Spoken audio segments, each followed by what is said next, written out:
right, hey guys, welcome. Wanted to do a quick legislative update for everybody and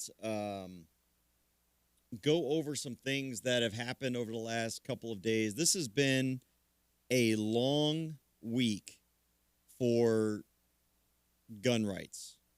It's been absolutely nuts. And believe me, there is nothing to be happy about at all. Um, we are finding quite quickly how absolutely pathetic this legislature is. And so I wanted to bring up some of those things. I'm going to play some audio for you. Wanted to show you kind of the what we're up against. I'm going to start at the national level. I don't normally talk a lot about national politics as it relates to gun rights and stuff like that because frankly I'm done with the federal government. I'm fed up with them. I don't believe that we can do much at the federal level. So therefore I believe that it's time to focus on the state. And that's what I'm trying to do is just focus on the state. That's why I don't really care much. But I wanted to share a a funny clip of Pete Buttigieg. He is the veteran gay presidential candidate. That's his claim to fame, I guess. He was mayor of South Bend, Indiana, and he said something that really I wanted to cover before I get into state politics, because we're going to talk about constitutional carry and how we tried to get constitutional carry yesterday and the Republicans blocked it with the help of their Democrat allies. And also wanted to share some funny testimony I gave last night on a red flag bill. And then we may or may not be getting a phone call today. There's a story I want to bring up, and it's somebody who was out walking with his AR-15, and the public is just, we have got it. Ladies and gentlemen, look, we've got to get past this idea that just because there's a school nearby and a law-abiding citizen has a gun, that we're supposed to be afraid of this. We've got to get past this hoplophobia on this. But let's start with Pete Buttigieg. So Pete Buttigieg was at a town hall event, and he was asked about gun control. And among all the other things that he said about background checks and all the other typical claptrap that you hear from the left, Pete said this. As a mayor who's had that experience time and time again, as mayor who's there when we swear in our cops with their spouses and sometimes children at their side and does not wish to see them outgunned in their own neighborhoods, as somebody who is very familiar from my military training with weapons of war, somebody who carried a rifle and a pistol around a foreign land on the orders of a president, there are some weapons that just don't belong in our neighborhoods in peacetime in America. And I want to play one part one more time. As a mayor who's had that experience time, as somebody who is very familiar from my military training with weapons of war. All right. First question for Pete Buttigieg and his fellow buttheads in the Democrat Party. What is, and this is a serious question, what is a weapon of war? Because he's about to say something else that I'm about to play where I believe he's trying to connect the two. And this is what he says where he tries. So first of all, let's ask ourselves this question. What is a weapon of war? And then after we ask that question, what's a weapon of war, he says this. Somebody who carried a rifle and a pistol around a foreign land on the orders of a president. Okay, so you carried a rifle and a pistol. Pete Buttigieg was in Afghanistan. He was there as a Navy captain. And as a Navy captain, I'm sorry, not a Navy captain. That's a colonel in the Army. He's wearing captain's bars, which is a lieutenant in the Navy. So he was a Navy lieutenant in 03. Let's just put it that way. He carried an M4, and he carried a pistol of some sort. I don't know what kind of pistol he carried. I know in the Army, I know in the Army we carry the Beretta 9mm. And so I'm looking up really quick. I just wanted to see if I could find a picture of his pistol to see if it's the same that the Navy carries. I'm not sure what the Navy carries. I see plenty of pictures here. I know he's an officer, so he definitely carried a handgun. I'm just going to assume, because not a single one of these pictures shows him with a pistol, that he also carries a Beretta. But, it doesn't matter. It doesn't matter. That's not the point that I'm trying to make. The point I'm trying to make is he's talking about weapons of war, and then he talks about the fact that he carried a rifle and a pistol. The rifle that he carried was an M4. The rifles that you and I carry are not M4s. They're AR-15s. They're essentially lookalikes. Okay, they look like a quote-unquote, whatever a weapon of war is. They look like the M4, the weapons that our troops carry to war. One of the weapons of many. But he also carries a Beretta 9mm pistol, if he carries the same thing that I did in the Army. Because I carried a Beretta pistol and my M4.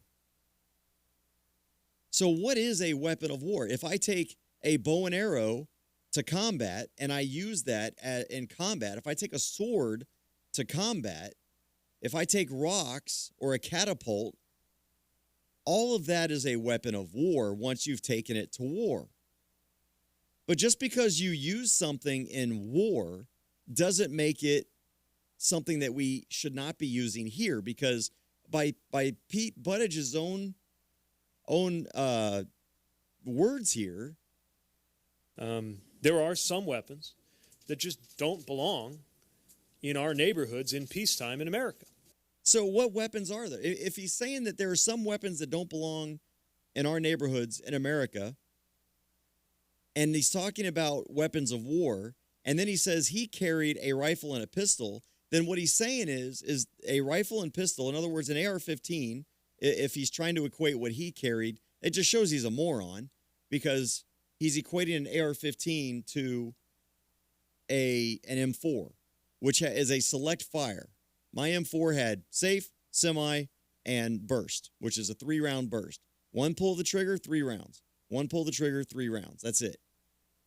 And that is not what people here in the United States are able to carry. So is he saying that we should also ban handguns? Because he carried, in combat, under his own words, a pistol.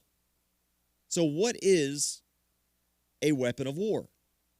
It's anything. A musket was a weapon of war. A Garand is a weapon of war. A Mosin Nagant is a weapon of war. A shotgun is a weapon of war. And of course, pistols are weapons of war. It looks like I do have my guest on the show, so I wanted to talk a little bit about Pete Buttigieg. I call him Button Guy. I wanted to talk a little bit about Pete Buttigieg, though, and what him and just about every other liberal running for president is talking about, which is taking away your right to keep and bear arms. And these forced buybacks. Look at Swalwell's talking about forced buybacks, using force and the threat of government and gun violence in order to solve gun violence by taking your guns.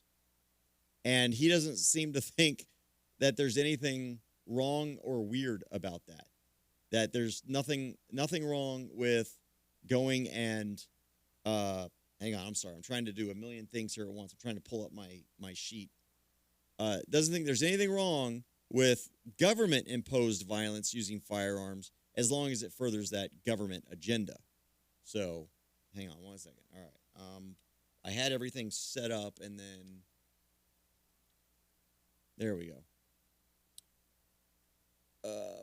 Where we at? There we go. Okay.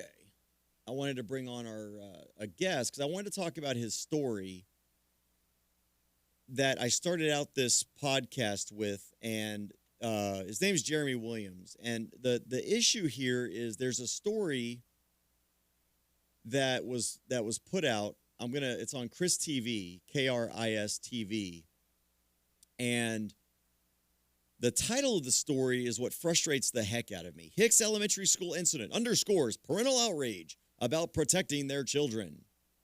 And there's a picture of a gentleman who happens to be my guest here, Jeremy, doing a walk with his AR-15, not a weapon of war, by the way, with his AR-15. And supposedly, according to this, school safety is a hot topic nationwide, and an incident here locally is causing outrage among parents. After Hicks Elementary School was placed in a brief lockdown Tuesday afternoon, some parents are asking what more can be done to protect their children. An alarming video of an armed man near Hicks Elementary School is causing a lot of controversy and unrest among Hicks parents and residents on social media. So what does this video show? This video shows a man, not unlike you and me, many people watching this podcast, something that I do all the time, exercising his rights to keep and bear arms peacefully. Obviously up to no good. Nope. Not true. Just going for a walk. Now, we've got Jeremy on the phone here. He's minding his own business. I'm looking at the video right now. I'll put the link underneath this video.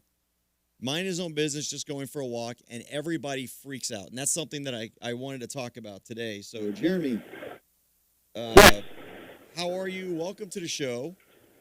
I'm doing pretty good, and thank you.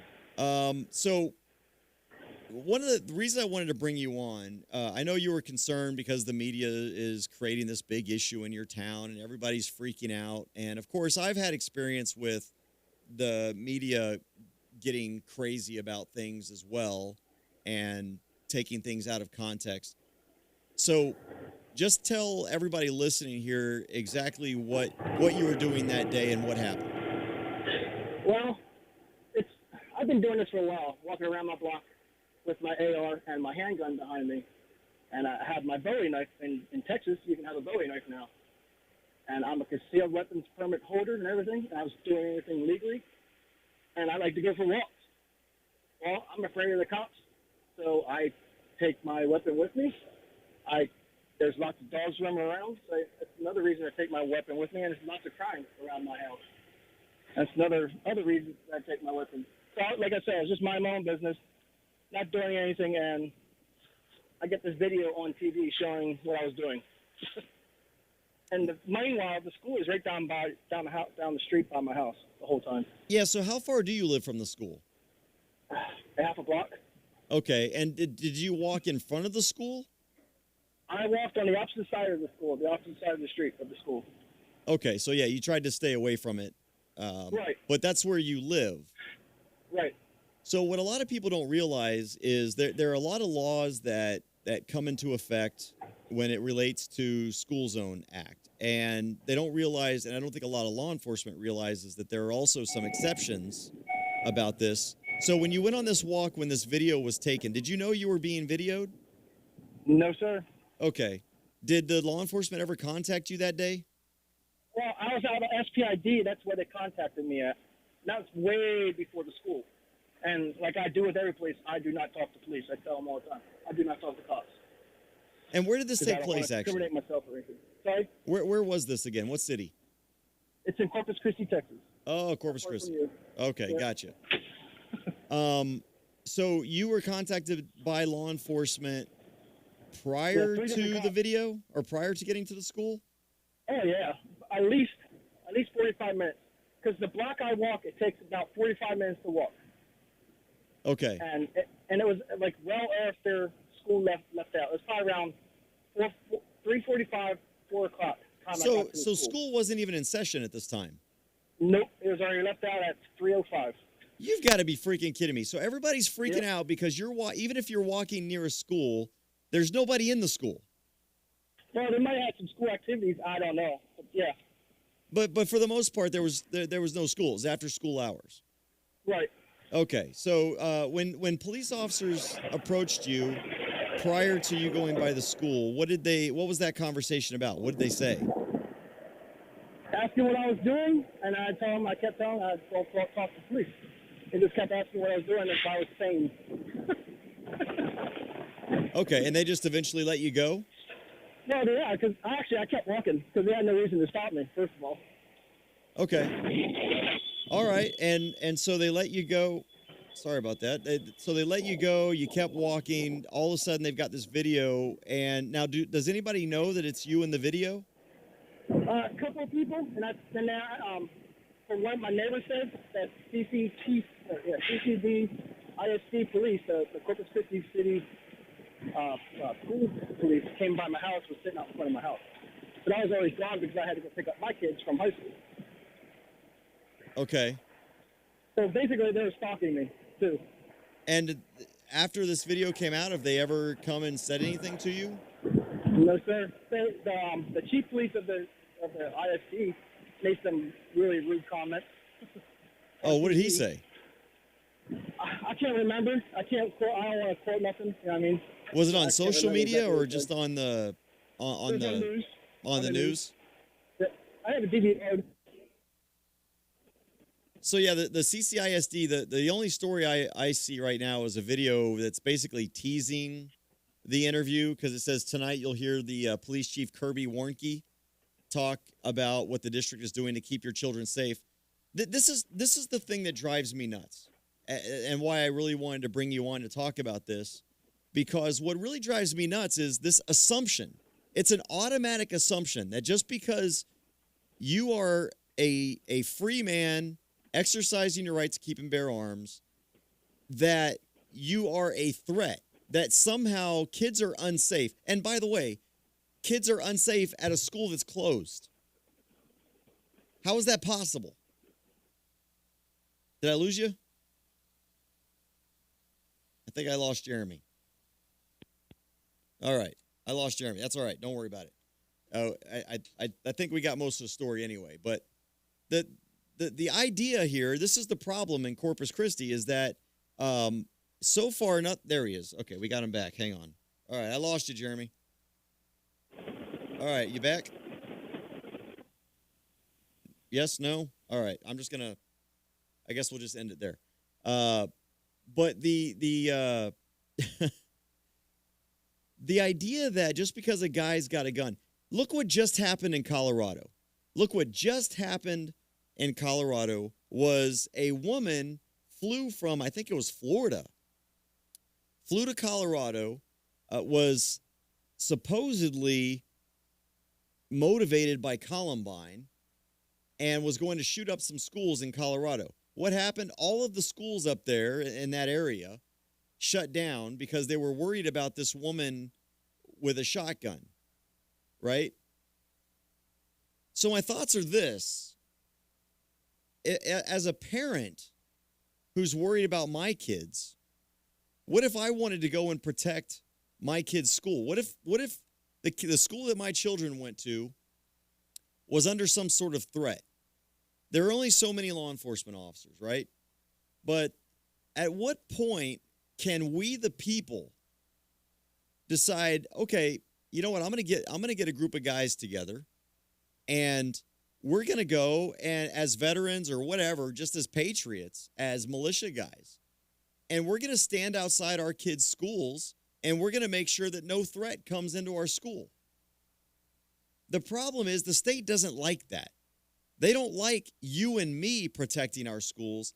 They want to be the ones that protect our schools. And they want to be the ones with the power and the guns and all of that. All right, let's try this one more time. See if Jeremy's... All right, Jeremy, we got you this time? Hello? Jeremy? Okay, I'm done trying. If he calls back, it's just going to ring. I don't know what's going on with the phones there. But why the problem here is not that a man had a gun. The problem is that the schools are invested in pushing an anti-gun agenda. And that anti-gun agenda involves scaring the piss out of our children.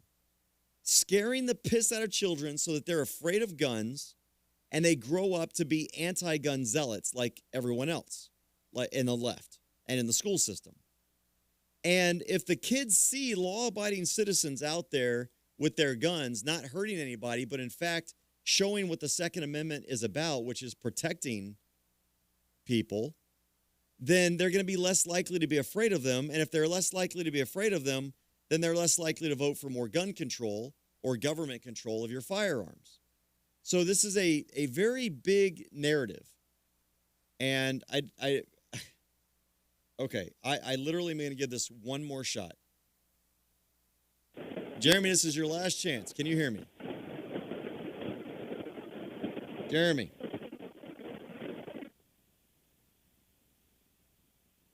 All right.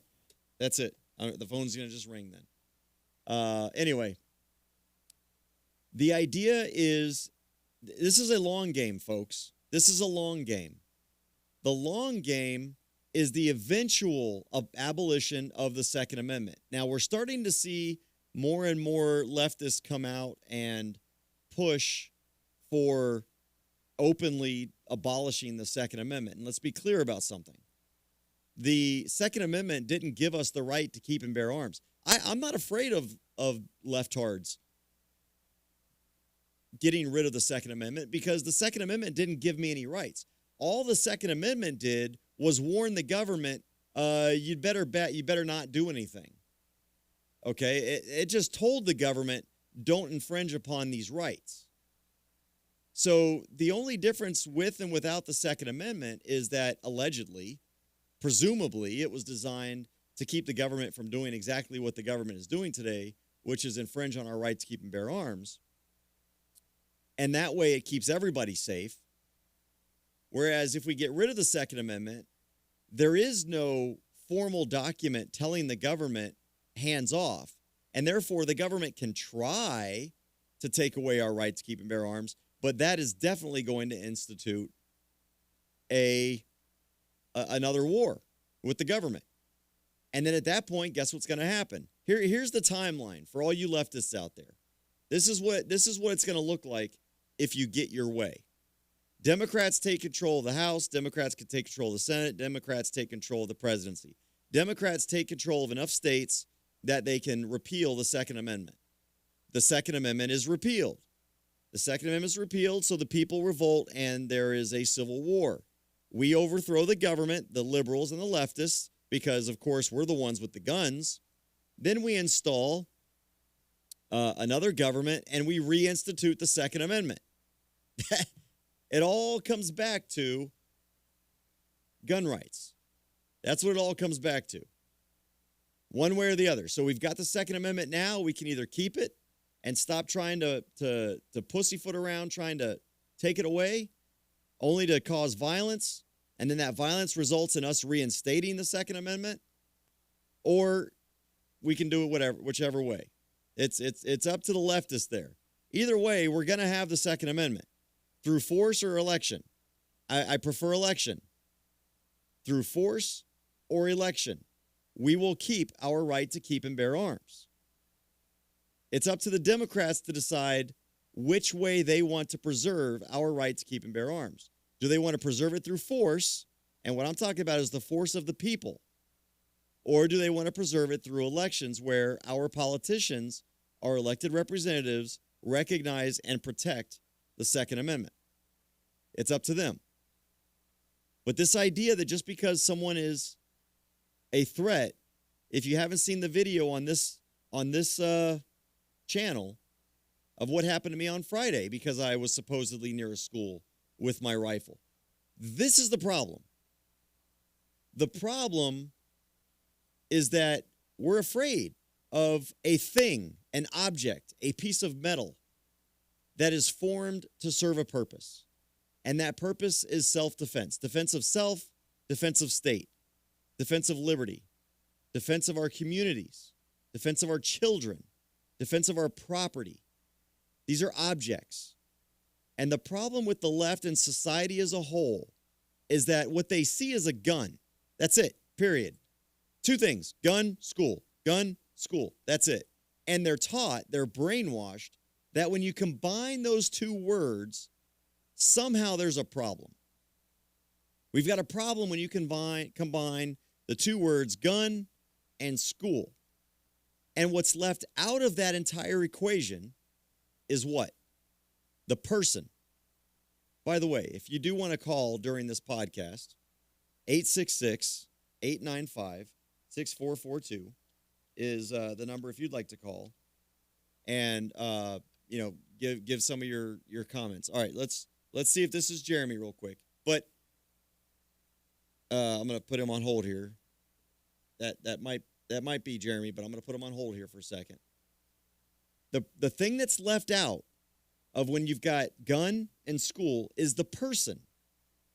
And people are so conditioned to look at that object, that scary black gun, that they don't look at the person. If all you look at is a gun and all you think of as a gun is a threat, then that's all you're ever going to see is a threat. But if you look at a person, I've got a gun on me at all times. It's pretty obvious when my gun is a threat to you because it's not in its holster, it's not on my back, it's not on a sling, it's in my hands. It's in my hands and it's probably pointing at you. Oh, but CJ, why we gotta wait? We gotta wait until someone's shooting at us? Yeah, that's kind of how liberty works. There's no crime until a crime is being committed. This isn't Minority Report. So, absolutely agreed, Sean. 2146 doesn't seem to be going anywhere. But anyway, if these people would simply look, for example, in my instance, right? In my instance, I'm riding my bike with my rifle on my back, minding my own business. I'm wearing a bright yellow shirt, bright red shoes, white pants, a motorcycle helmet with a camera on it, by the way, and I'm blaring some great music. I don't think that the average person would look at that and go, okay, that guy's up to no good. Especially when they recognize I'm driving or riding away from the school. In Jeremy's instance, let's see if we got Jeremy back. Jeremy, we got you back? Yeah, I have phone difficulty. Well, you're lucky. I almost didn't take your call anymore because I was tired of answering and not getting anything. Sorry about that. In Jeremy's case, again, all they saw was the gun. And no one bothered to even ask the question or even say, well, wait, it's after school hours. The kids aren't at school. I mean, there might be some kids, maybe some teachers at the school, but there's really no threat here. He's just going for a walk. Wait, what's he doing? Okay, he's just walking. He's got a gun. Is he coming towards the school? No, he's just walking on the sidewalk. He's on the other side of the street. So he's on the opposite side of the street from the school. So, okay, I guess I have nothing to be worried about. The problem is, Jeremy, the problem is people don't look at you. They look at what you're carrying. They look at that firearm. Oh, yeah. And I like how you put up the, about military guns and stuff like that, weapons. Even Tomahawk was actually a military weapon, too. Like, they still carry it to this day. Is that considered a military weapon? Well, what is a military weapon? What is a weapon of war? And the militia, when the militia system was set up, the idea was that the people had, and you know what, let's even say they are weapons of war. Let's say that my pistol, my 1911 that I'm carrying on my hip right now is a weapon of war. Let's say that my AR-15 is a weapon of war. The whole idea behind the militia clause in the Second Amendment is that I can have a weapon of war so that I need it. Now, what Pete Buttigieg wants to do and Swalwell, what they want to do is they want to make you lock up your guns at a gun range or a shooting club or something like that. That's ridiculous. So that's what they're doing. And so, all right, so you're down in Corpus Christi. I know we've got a lot of people down in Corpus Christi. What are you doing to try and counter the narrative on this? Have you reached out to the media? I did. I went to go talk to them, but they called me an idiot, and they wanted to interview. Why would I want to interview if they're going to call me an idiot? They're just going to twist stuff around anyways. Did you get that on record? No, I wasn't recording at the time. Okay. Well, what I would say is even if they're going to call you an idiot, talking to the media, one of the things I've learned, I used to only talk to certain media, but now I love talking to the anti-gun media. I love it because I can make them look stupid. And I don't have that ability. yeah, well, and you know, if the media, so who was it that called? Was it Chris TV that called you an idiot? Yeah. So they are not an unbiased resource, is what you're saying. Oh no, they're very biased. They support the police. Okay. Well, krstv.com is their website. I don't know what their, but they probably need to be called about this. But all right, now Jeremy, was there anything else about your situation? Well, my wife's getting harassed now on the telephone and on social media too. Oh, is she? Why? Yeah. Because I'm associated with her. I'm her husband. Like, what's the harassment about? What are they saying? I can't believe your husband did this. This is ridiculous. All kinds of stuff like that. And is your wife going back and educating these dumbasses that No. that the school was closed? No, she didn't. She basically stuck up for them. Yeah. Well, I mean, and that's the narrative that's what everybody's got to get out there. First of all, not that it matters. It shouldn't matter that the school was open, closed. It doesn't matter. But it definitely needs to get out there that the school was closed when you were doing your walk and you were near the school. And this is just so. What I would tell you, this is my advice, and then I've got I'm going to move on to a couple of other things here, and then I've got to get going to an appointment. But I know you're getting crucified right now in the media, and people are saying what they're saying. You've got to get your side of the story out there. And the only way you're going to get your side of the story out there is by going to the anti-gun media. And as long as, even if they quote you on one thing, they've quoted you on one thing. But that way you got your story out there. This is one way doing this right here. I wanted to get your story out there as well so that people understood what was going on. I'm gonna put a link to this video also in the video description because I just realized not everyone's going to be listening to this live and see the chat. Is this going to be on your YouTube? Yes. Yeah, we're live on the YouTube right now on my YouTube channel, and then it'll be on here. But what people need to recognize is that we've got to get past this mindset about guns and schools because we're forgetting again about people. And so what I would just tell you is if somebody wants to come and do an interview with you, I say do the interview. Just if you're not, just be careful about what you say and how you say things, and stick to the facts. Definitely. Short answers when you're talking to the media, very short answers. That way they can't pick and choose what they have. Why were you carrying that gun out there? Well, I was just carrying it out for self-defense. Don't even talk about why you were carrying it out there. It's just self-defense. I carried it for self-defense. This is my self-defense tool. Well, why do you need this gun? I don't need this gun, but this is the one I choose to carry. Don't you think that, can't you understand why some people are alarmed? No, I don't understand why people are alarmed by a citizen who's lawfully and peacefully carrying a firearm.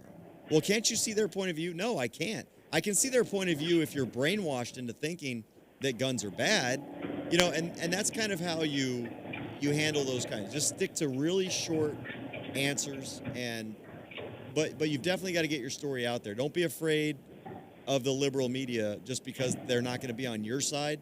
The media will never be on our side, but the only way we're going to be able to get our side out is through their prism sometimes. Yeah, even Channel 3 News caught on the bandwagon about this story too. Okay. Well, like I said, I would encourage you to go out there and talk to some people, and heck, you can even point them to this podcast. Say, hey, look, I've got nothing to say, but you feel free to quote me anywhere from this podcast. Okay. All right. Yeah, I'll definitely do that. All right, man. Well, Jeremy, good luck to you. Keep up the good work. Keep doing what you're doing, and don't be afraid to not do it. And by the way, by the law. So here's the thing: you've got a license to carry, right? Right.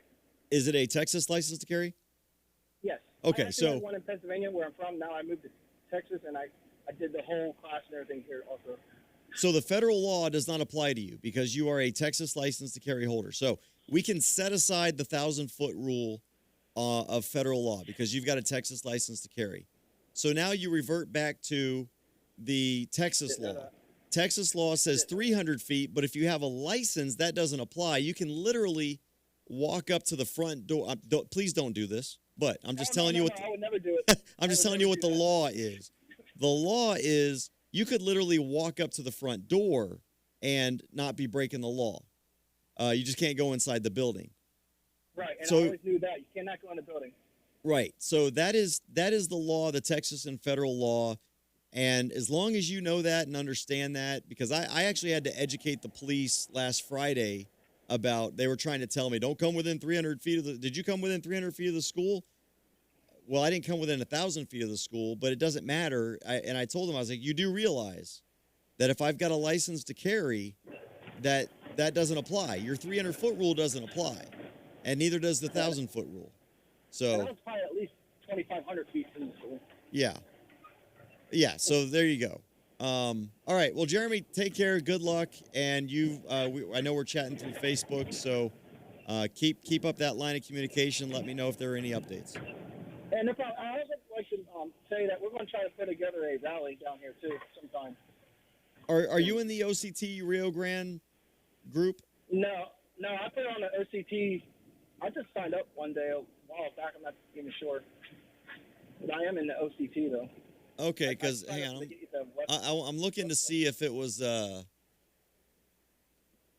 looking to see if it was deleted, because we had a lot of our groups were deleted. Okay, I don't see it. OCT. No, I individually, I signed myself up to your group. Okay. Yeah. But I want to get with Joe Gonzalez, and we've been talking back and forth about getting a group together for a rally. Yeah, it looks like our Rio Grande Valley group was shut down as well. Thank you, Facebook. Appreciate that. So yeah, just in the main group, just find people who are in the Rio Grande Valley, and they'll take care of you. All right, and I have a Facebook page. It's 361 Cop Watch Police Accountability Group. 361 Cop Watch. Yeah. All right, so check that out, people. All right, Jeremy. Well, good luck, and yeah, hopefully get a lot of people out there to go with you and start doing these I hope walks. so. I know Thank you, sir. I went down to Corpus Christi 3 years ago. I think I've been down there. Oh wow. So Oh, wow. yeah, we did a walk out there at the beach and at the police department. Yeah, I get harassed when I do that too. Yeah, we did, but it should have been fixed by now. And the only way we're going to fix Yeah. this is by if we continue to exercise our rights. If we hide, Yeah. then it's very easy. If you don't exercise your rights, it's very easy to lose them. Yeah, even the school was out front with ARs, and when the police actually stopped me, was asking me questions. All three of them had ARs on me. Were they actually pointing them at you? No, but they had them on me, ready to shoot me or something. Yeah. Oh, they're looking for a reason. Believe me. Yeah. Yeah, they're just looking for a reason. When I went to get off my bike, when I got stopped on Friday, I was like, hey, because it was obvious I was going to be there because he told me I was being detained. So I was like, okay, can I get off my bike? He's like, yeah, just don't make any sudden movements. I was like, oh, don't worry. I don't want to be murdered. So, Yeah, that's just ridiculous. all right. All right, man. Well, take it easy. Good luck to you, Jeremy. We'll stay in touch. Thanks, CJ. Bye. All right. So one of the other things I wanted to talk about today was some of the things going on at the Capitol. Before I get into I'll end the show with the constitutional carry event, but I had a little bit of fun last night. The red flag law, House Bill 1713, as well as several other bills yesterday, were heard at the Homeland Security and Public Safety Committee. This is Pancho Navarez's committee. And I wanted to play for you, if you hadn't heard it, my testimony on this red flag bill. I think you're going to like this because I think I made some representatives blush a little bit when I gave some testimony. I don't think they saw this coming. Nope, sorry. Here we go. Mr. Chair, members of the board, my name is CJ Grisham. I'm here on behalf of myself and Open Carry Texas in opposition to this bill. Open Carry Texas stands in staunch opposition to any bill that allows government to steal firearms in the possession of Americans, except in cases of extreme necessity. HB 1713 would require the surrender of firearms in cases where a person is adjudicated guilty of a felony or subjected to a protective order, Our problems lie in both the triggers to this law and the means to do so. First, we oppose any law that strips free men of their right to self-defense because of misdeeds in the past. While it sounds good that citizens convicted of felonies should not be allowed guns, the problem is that government has created a system in which virtually anything these days is a felony. For example, Martha Stewart, felon. She's not a threat to anybody. In Texas, it's a felony to possess 6 or more dildos. Does that mean that we're a threat to society and should have our rights revoked if we own them? These red flag laws do nothing to protect society. In fact, recent research from the Crime Prevention Center, which I handed you, shows that these laws not only do nothing to affect violent crimes, but would actually contribute to a rise in rape. Sure, it sounds like we're doing something good, but what good is taking away guns from a dangerous person and leaving that person in society with access to any number of objects which he could attack with? That's like a man saying he's going to burn down the house, so you take away his lighters but leave him with a can of gasoline.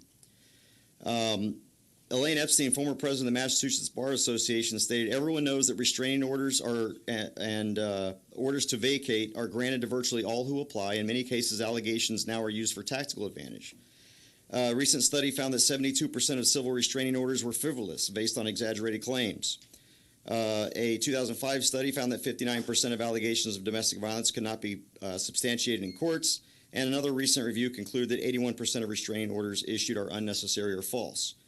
Finally, we stringently oppose the options for surrendering firearms. This bill contains no ability for someone who becomes a prohibited person from selling or transferring the guns to a family member or friend. Gun collecting has been a part of my family for generations. The Grishams have been well prepared for the zombie apocalypse for decades. I shudder to think that if my father is ever convicted of one of these crimes, that I will lose the guns that he's been collecting forever, some of which are collectibles.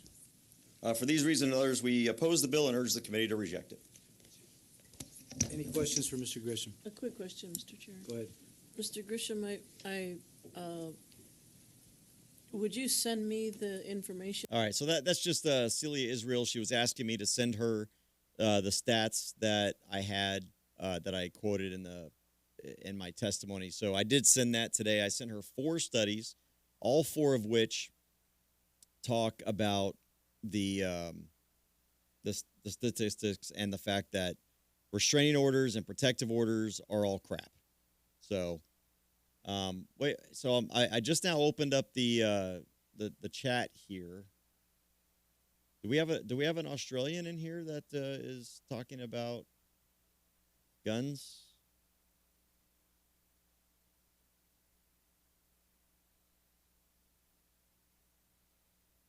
Am I missing something? Go to Chicago, Detroit, Bronx, stand on the street corner and tell them to stop. Who's the all right, I'm not going to go back up there. So we had the restraining, excuse me. Yeah, if you've got 6 or more dildos in Texas, it is a state jail felony because they assume that if you have that many, you are promoting these devices. And therefore, if you're promoting these devices, you must be distributing them, and these are bad things. So that's actually a felony in Texas. So, those Cox Not Glocks girls running around campus are all felons, apparently, under Texas law. Is it stupid? Absolutely. That's why I quoted it. I try to find something each time to get them with, kind of throw them off their game. Yesterday, we had, this is the last thing I'm going to talk about today. Good. Holly Weirdo's here. I love it when my trolls and stalkers come in here and care enough about me that they come onto my stream. It's good living rent-free in their minds. Anyway, yesterday, 1177 was debated on the House floor, although it wasn't really debated. There wasn't a lot of debate. The only debate, there wasn't even debate on that either. Several amendments were offered to House Bill 1177. What this bill does, the size of the dildo does not matter. It can be small or large. I don't know if you have a high-capacity dildo, if that is going to be a future issue or not. But Texas law does not delineate between a a small capacity dildo and a large capacity dildo. 1177, what this does is it removes the licensing requirements for people who must evacuate from an area after a natural disaster or a state of disaster and are given a mandatory evacuation order. It allows them to not have to worry about leaving their guns behind and possibly getting looted, so they can take their guns with them to leave. Now, obviously, the best way to fix this is by passing constitutional carry for everybody. Then you don't have to have silly little bills like this that the Texas State Rifle Association thinks is such a great and wonderful thing. And it only applies, it only applies if you're evacuating from an area, if you're re-entering that area, not more than 168 hours have elapsed since the evacuation was ordered, and more than 68 hours have elapsed since the evacuation order was issued and the governor extended the time period. So what we did was, and I want to play this for you as well, Jonathan Stickland offered up, there were several amendments that were offered, 4 to be exact. The First Amendment was adopted 123 to 15. And what this amendment did was added on page 2, striking B4, which I'm trying to find the statute here. So it strikes B4, and it adds, the person carrying the handgun complies with any rules and regulations of the owner, controller, or operator of the premises that govern the carrying of a handgun. So this was a bill or an amendment that said, yeah, you can take your guns with you and you don't need a license, but oh, by the way, if you're in a shelter and that shelter is a gun-free zone, you can't carry in that shelter. This was Representative Phelan offered this amendment. So there's still gun control in there. The second amendment that was offered after that was where we were trying to get, oh, actually, we've got a lot of unintended votes here. This is interesting. I just noticed all of this. So the vote wasn't as widespread, although it was still a very big, that amendment about complying with the rules of the premises was passed 123 to 15, but several representatives said they intended to vote no. So Bell, Kane, Landgraf, Metcalf, Middleton, Murr, Oliverson, Patterson, and Theory intended to vote no, whereas several Democrats intended to vote yes. So they didn't even know what the heck they were voting on, apparently, because so many Democrats and Republicans voted the wrong way. The Second Amendment, this is where we tried to get the constitutional carry snuck in. So before I play this audio of the amendment and the discussion, and I've cut out all the dead space, what Stickland's amendment would do would change where it says or. So there's the person carrying the handgun is evacuating from an area or re-entering the area. And what he put in here was evacuating from and replacing it with traveling through or from, and then also striking mandatory evacuation order issued during A, and striking or and putting it with a state of disaster under federal law. What he also did was he changed 168 hours. If you remember, this only applies for 168 hours, which is 7 days after a natural disaster. And instead of 168 hours, Stickland's amendment was 365 days. Well, here's what happened when he offered that amendment.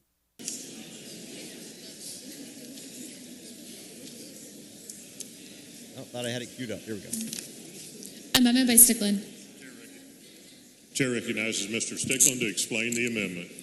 Members, House Bill 77 is a good bill, and we're about to make it great with this amendment. We are simply changing evacuating from to traveling through or from. We're striking out or and adding a state of disaster under federal law. And we're simply changing 168 hours to just 365 days. Now move passage. Ms. Speaker? Ms. Israel.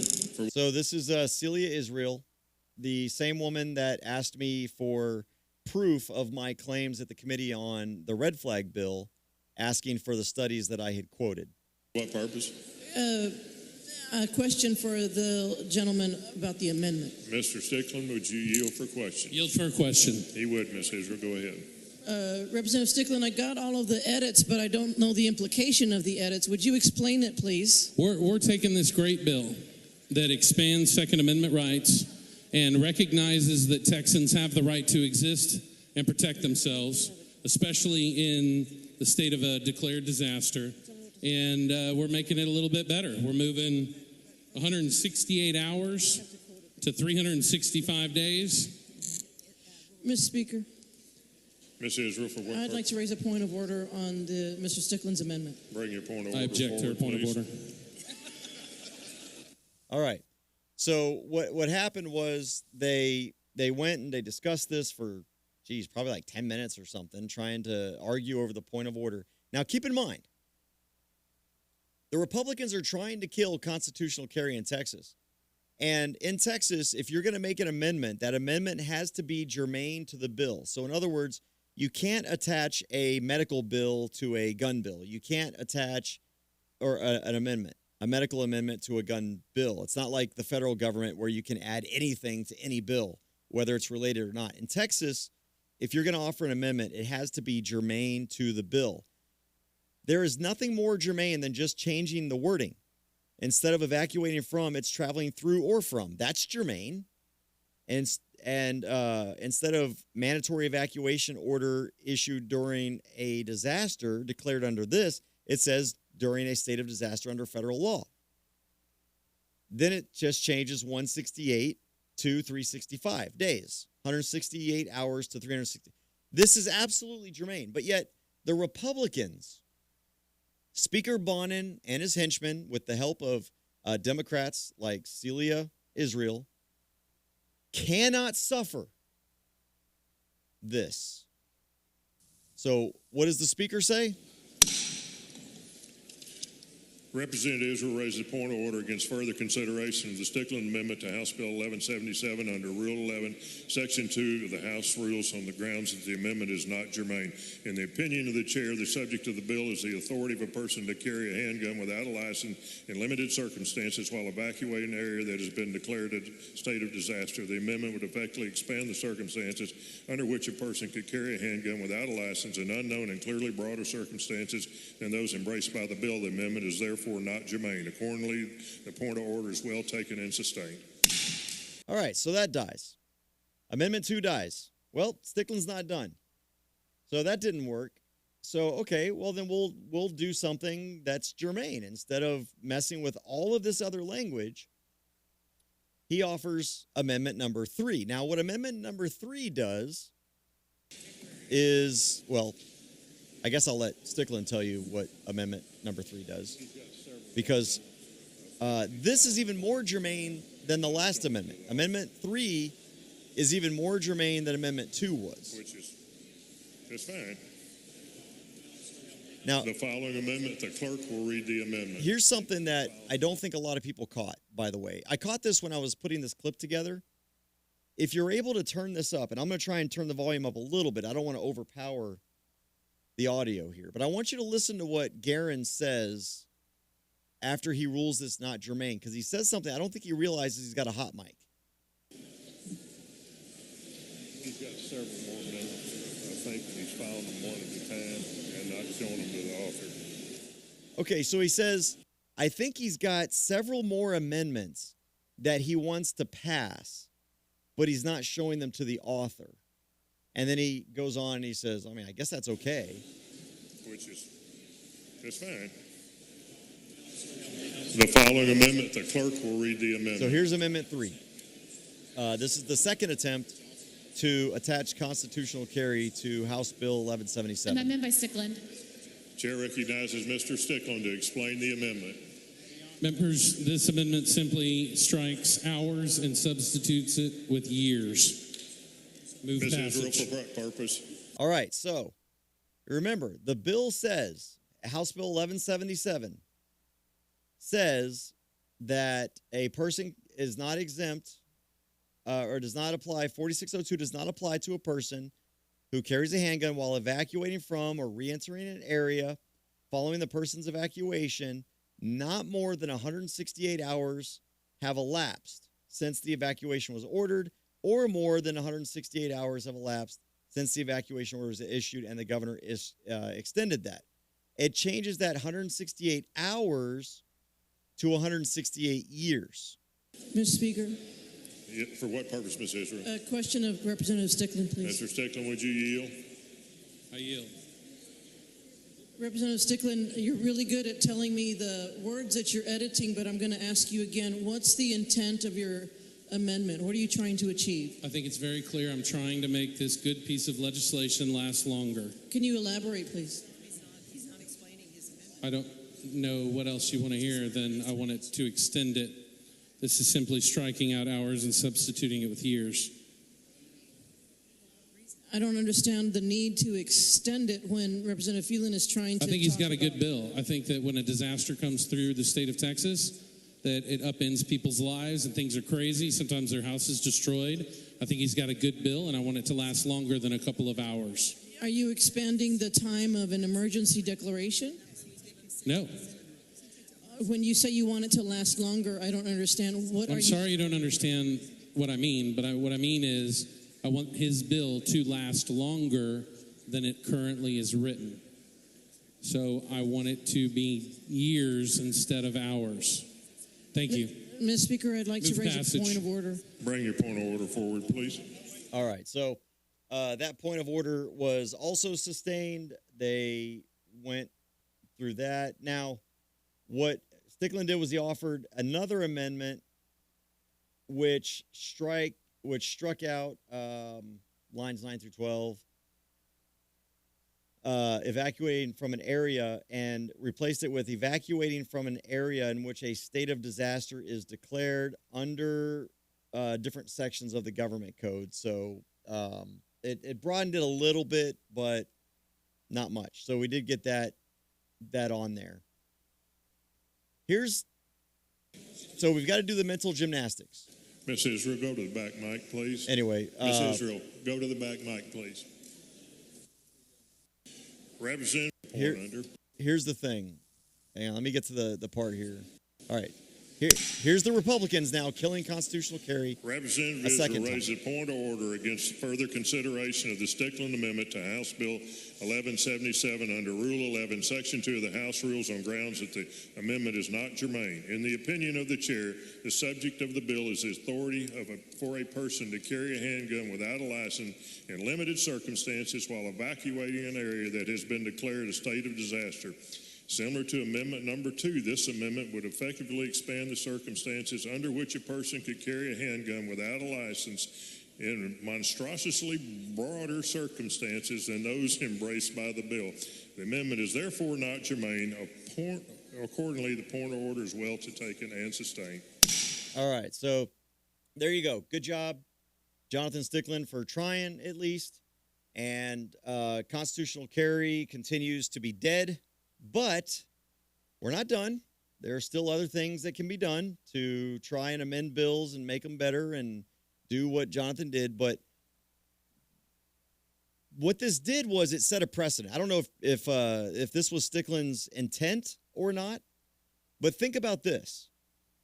By forcing the Republicans to rule on his amendment as not germane because it extends the intent of the bill from a limited scope to a more broad scope, from a limited time to a broader time. By doing that and saying that that is a not germane amendment, what Stickland has just done is found a way to kill almost any amendment on any bill that broadens in any way what the original intent of the bill is. So if there's a bill that's only supposed to apply to this group and an amendment comes in, well, no, let's apply it also to this group. Nope, sorry, not germane, because you're expanding it.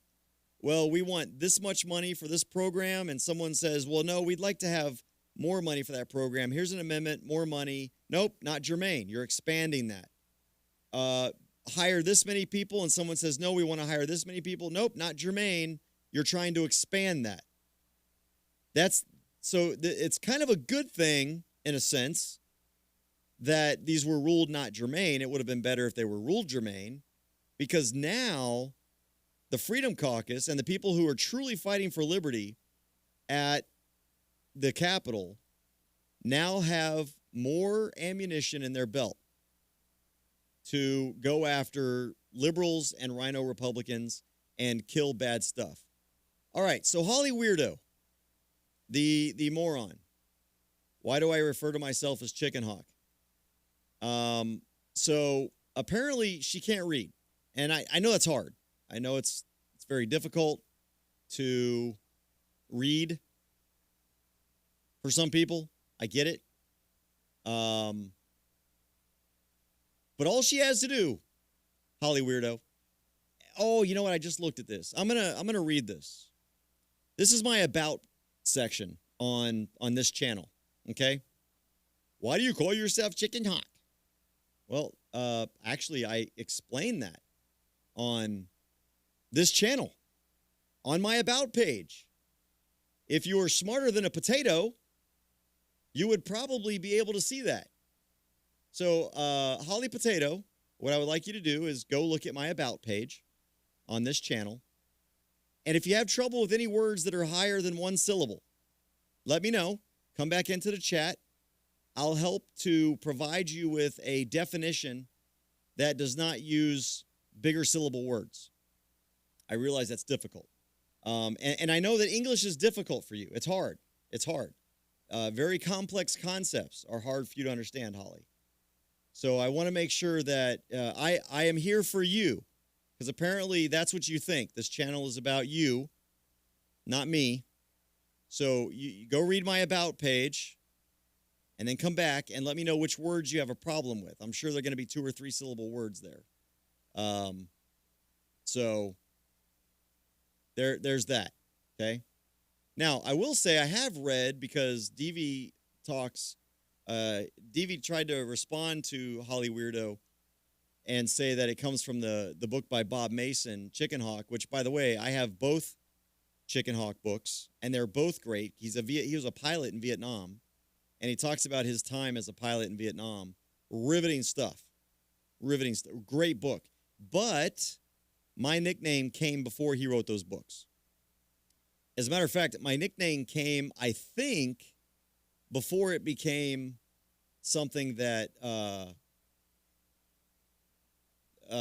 even in pop culture, I guess there's a pop culture reference to it. But there is a pop culture reference, and I describe that in my about page on this channel. All you've got to do is click my channel, click that word about, and Holly, that about starts with an A. So look for the link that starts with an A. It's got a capital A, and it's followed by a B, and then an O-U-T. Now, that's not the alphabet. I realize A, B, you're thinking that O comes after B. It probably doesn't. All right. Doesn't it go back to Bobby Mason's book in your use of it? No, actually it doesn't. It goes to the Foghorn Leghorn cartoons. Maybe I'm dating myself a little bit. It was a nickname that was given to me in basic training after a pugil stick competition, and in which I was paired up against the biggest guy in my platoon and ended up knocking the snot out of him. I completely dominated the pugil stick competition against the guy that was much bigger than I was. And they started calling me Chicken Hawk for that, because in the Foghorn Leghorn cartoons, the little Chicken Hawk, Henry the Chicken Hawk, that's his name, Henry the Chicken Hawk, was always picking on Foghorn Leghorn, who was a big giant turkey, or rooster, a big rooster. And so you've got this little bird picking on the big bird. And they saw me as this little guy who was beating up this bigger guy. And that's where the nickname came from. All right, Holly? I know that doesn't fit your narrative. I know you were looking for something else because you're a zealot and a sycophant and not very intelligent. But there you go. That's it. All right, folks, I've got to get to an appointment. Thank you for listening. Hope y'all learned something today. And I will be back next time there's something incredible to talk about. You guys be safe, take care, but most importantly of all, be free.